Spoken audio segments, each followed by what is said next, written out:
In this video, I will be talking about two of the most popular home theater receivers on the market, the Denon AVR-S770H and the Denon AVR-S970H. And at first glance, other than the 15 watts per channel power difference, it's not super obvious as to why you might want the more expensive S970H. I'll be going over the features shared by both units, then get into why you might want to upgrade to the S970H, or if you should consider something even more capable. Let's get started.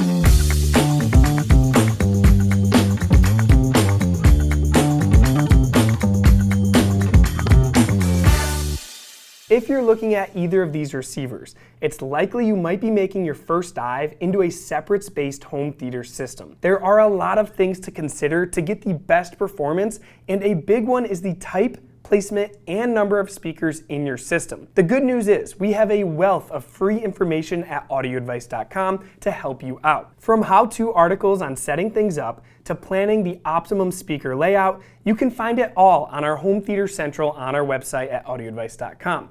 You can even play around with our free patented home theater design tool to experiment with different speaker layouts. And the great news is, either of these Denon receivers can get you set up with what we consider the sweet spot for most home theater speaker layouts, which is a 5.1.2 system. You can learn all about what those numbers mean and more at audioadvice.com. After you watch this video, if you do decide if one of these is right for you, we hope you will support us by purchasing from Audio Advice. We have a team of home theater experts who can help you with any questions, and with your purchase, we will send you our exclusive tips and tricks guide for your new Denon receiver. There are good reasons why these two Denon home theater receivers are so popular. First, they are loaded with all of the latest tech for video, low latency gaming, voice control, and music streaming.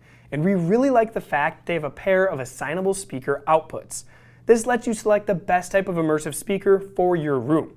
You'll have the basic left, center, right, and surrounds, and can then decide if you want the final pair to be a pair of rear channels or a different type, of which there are multiple choices in the setup menu. You can pick from heights, front Atmos, middle Atmos, front Atmos enabled, or surround Atmos enabled. Both of these units are also good choices if you are only doing a 5.1 surround system and want to power another set of speakers in a different room. You can choose this option as well, which is called Zone 2, and even get independent sound in each location. Now do bear in mind, if you do use all 7 powered channels, this won't be available. Both the S770H and the S970H have you covered for all of the most popular immersive surround sound formats.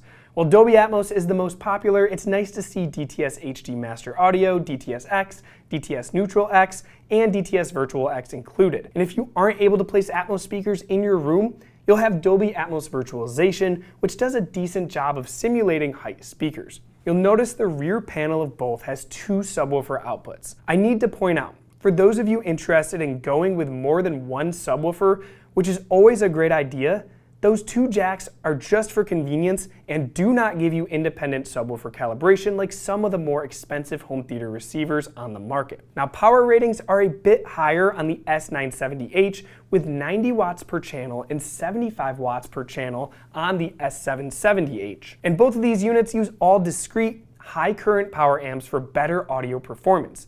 Input-wise, both have 6 rear HDMI inputs, with 3 being 8K capable. And eARC is also supported on the HDMI output for those of you who want to use your TV apps for streaming. You'll also find a coax digital input and 2 Toslink digital inputs on each unit as well. Now there is also a moving magnet phono input on both units, which leads us to an interesting sidebar. Way back in the late 70s, Audio Advice was one of the first dealers in the US to bring in the brand. At that time, they had a tone arm, a turntable motor with no bass, and a cartridge, as in those days, Denon specialized in turntables.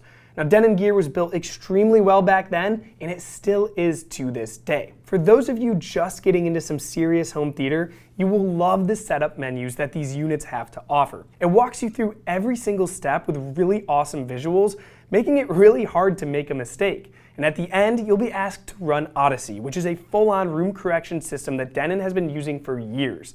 Now, room correction can make a huge difference in improving the sound of your space, and we highly recommend that you go through this step. Now, I do wish Denon allowed you to assign surround sound modes to an input.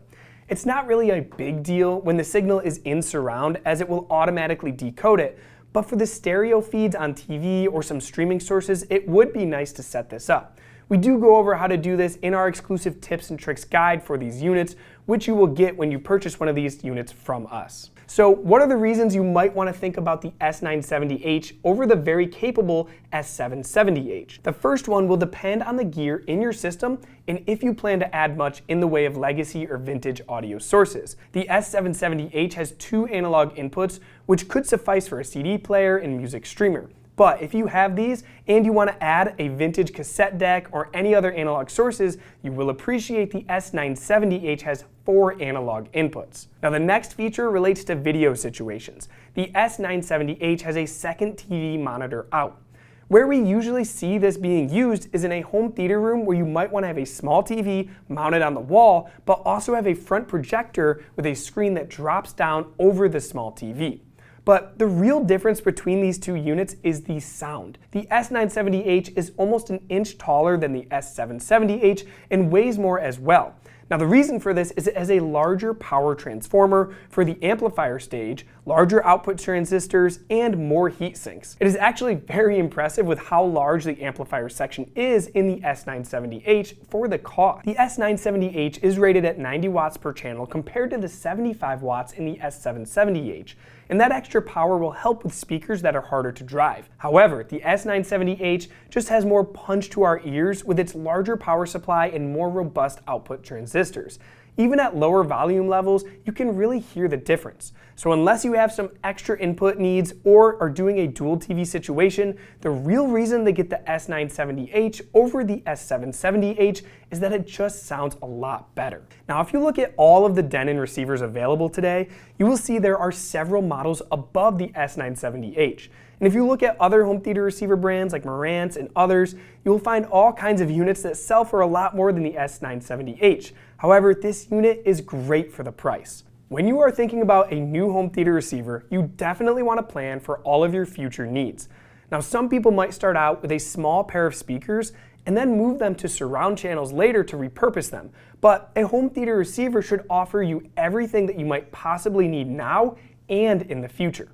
Immersive home theater audio is pretty incredible, and the more channels you have, the better. There are several home theater receivers now that even give you 13 or even 15 on some of Denon's top-of-the-line units like the A1H. While 7 channels is great, the experience with more is far superior. Another thing you should find on more expensive receivers is preamp outs for some or all of the channels. This comes in handy if you decide to splurge on a pair of speakers, but it turns out your receiver doesn't have the juice to drive them. Now with preamp outs, you can just add another amplifier and you'll be all set. And thinking of subwoofers, they're another very important part of home theater, and it's been proven that 2 subwoofers give you much more even bass in your room. Having the ability to calibrate each subwoofer individually is a really big deal, and you won't get that with either of these 2 receivers. Heck, some of these models these days even have 4 independent subwoofer outputs. Denon's flagship unit, the A1H, actually weighs 3.5 times of what this S970H does, and most of that reason is the far larger and more capable amplifier section. The DAC is what converts the digital signals from digital to analog, and all DACs are not created equal. Now higher end home theater receivers will have better DACs than you will find in both of these models. So when you are thinking about the best way to go, you'll want to consider how many speakers you might have in the long run. Or if you already have some great speakers now, consider something with even more power to drive them. Again, our team of home theater experts can help you determine the best way to go for your long-term system needs. Now, don't get me wrong, the S770H and the S970H are incredible units for the money, and actually 2 of the best-selling home theater receivers on the market right now. And for many people, will be a fantastic choice to start your home theater journey with. Now, I hope this video has helped you with understanding the difference between both of these units and helped enlighten you on a lot more fun options a great home theater system can have to offer. Now, if you've enjoyed this video, please give it a thumbs up, hit the subscribe button, and turn on the notifications so you don't miss out on any of our latest content. Thanks for watching, and we'll see you next time.